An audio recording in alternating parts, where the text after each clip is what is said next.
Well, the old cheap Ryobi finally farted the smoke out.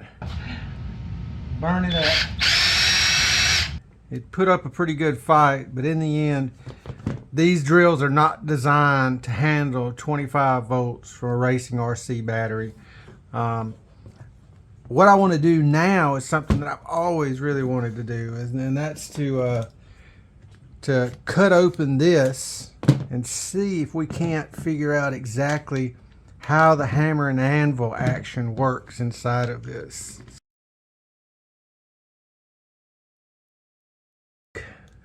Mechanics is fairly straightforward. It just swings this big lapadoodle around and it smashes into this hickey-doo down in here. So these are called, this is the hammer head, and this is the anvil.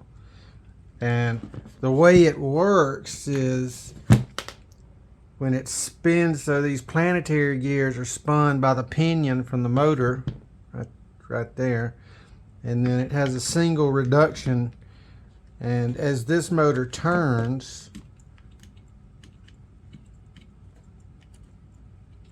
see, it turns this, and this unit is pre-sprung. Wow, it's heavy too. There's a lot of tension in that spring. But what it does is it overcomes the tension of the spring, and then these dog ears ride over the top of this right here. So, and I'm not sure exactly what it looks like. I just know that it has to overcome the tension of the spring, so it probably goes down and cams over and comes back up. And I don't know if it hits it one time, if it strikes it and jumps it and strikes it and jumps it, but it's going to be exciting to see, and we're going to get to see it. So I'm going to chop it open and see if we can't reveal the innards and the interaction and the action of the interaction. I want to make sure that I cut it open in the right place so that we can take a gander at the thing doing the thing. And I think that the best place to cut it is probably where this place says don't touch it. That makes sense to me. So let me pack it so I don't get crud in there. Okay, here we go. Wish me luck.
Okay, well that made a heck of a mess.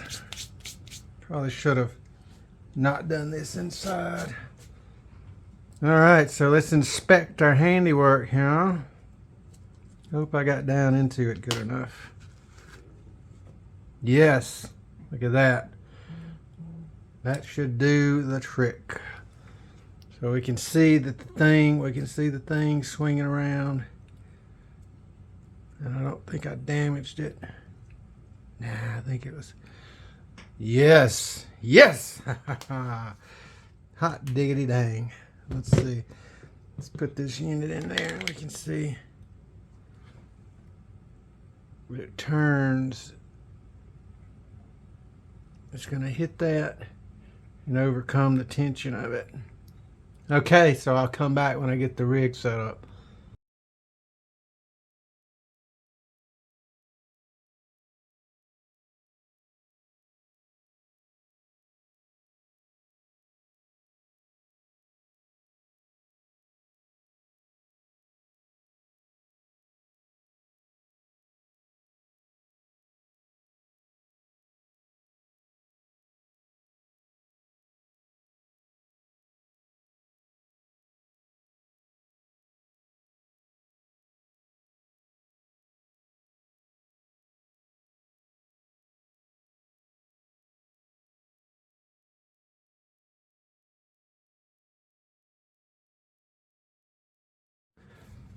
Holy macaroni, that was loud as the frickin' dickens. By me cutting this hole in it, and I didn't even think about this before I did it, all the sound now resonates out. And you can imagine how unbelievably, I mean, my ears are literally ringing right now.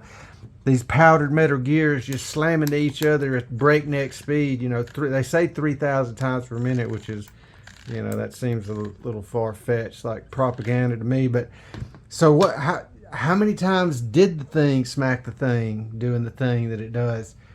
Well, I reviewed the footage a couple of times and I counted about 25 whacks out of it. So 25 whacks over the course of a 13-second duration clip. How do you extrapolate from that the number of impacts per second? So in my simple little brain, I think that you would take 25 and divide it by 13, which gives you like right at 2, but that can't be right.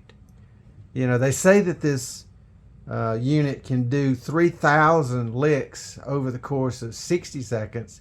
So you divide 3,000 by 60 and you get 50, but I don't think it was hitting it 50 times a second.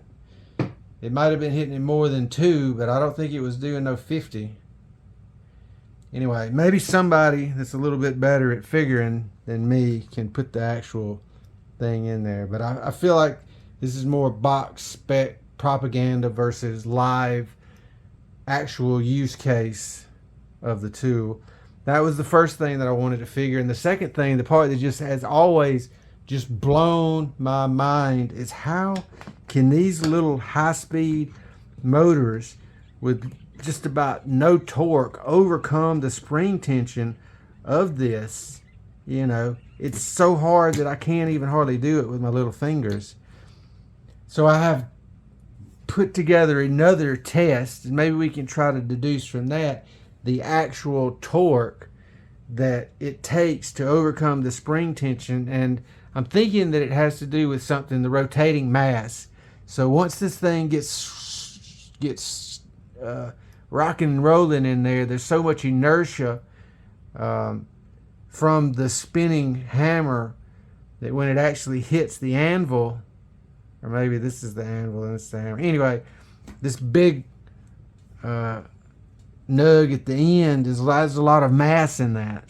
There's a lot of mass in that. Maybe that has something to do with how it has the ability to overcome the spring tension and do the impacting. But I figured out a way to, sort of a very non-scientific way, to try to figure out how many foot-pounds of torque it takes to overcome this. Now I want to see if we can't calculate the amount of torque that it takes to overcome the spring tension in this hammerhead. And if you don't know what torque is just a measurement of rotational axial torque, axial power. So it's how, and basically what the measurement is.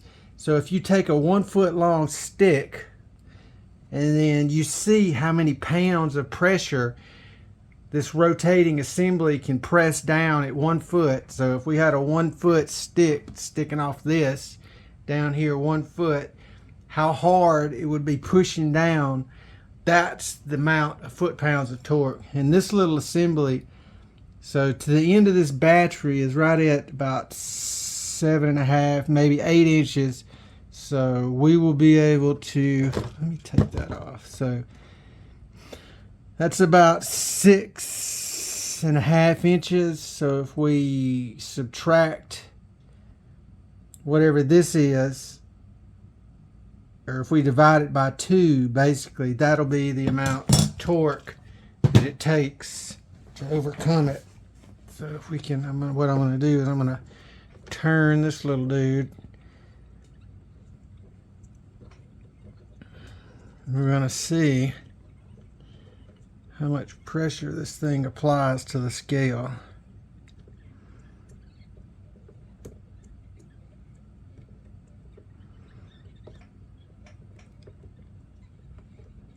Jeez.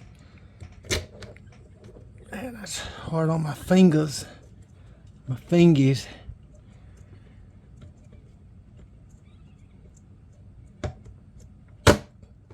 Ah, dang it. Separated the housing again.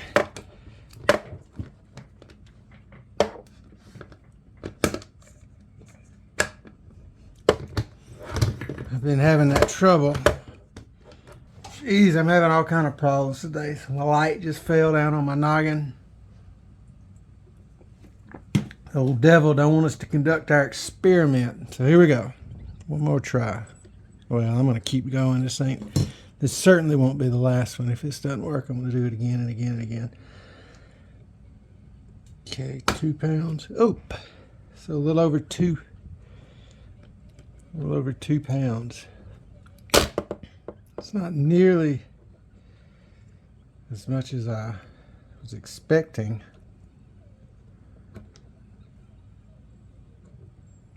So about 2.5 pounds. So if this was 12 inches, that would be half of the pressure. So about a pound, 1.3 pounds of torque, foot-pounds of torque required to overcome it, or would it be doubled? Let me see.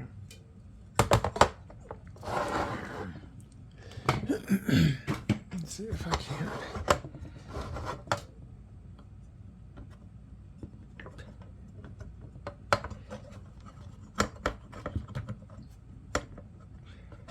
Come on, you sapsucker.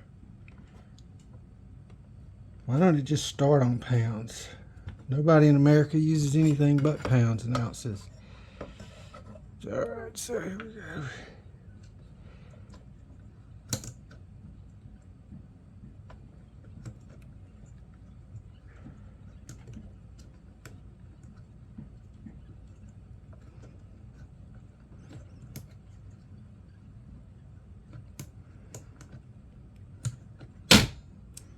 So yeah, so about 1.3 pounds.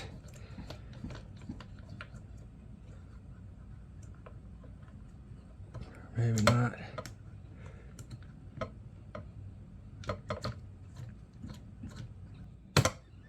So about 7 ounce pounds. Okay, well, not a lot of weight but that's a lot of mechanical advantage over that distance. All right, well, we learned something. We learned that it seems like it takes a lot of pressure to overcome it, but obviously it couldn't, because these little motors, they just don't have very much power.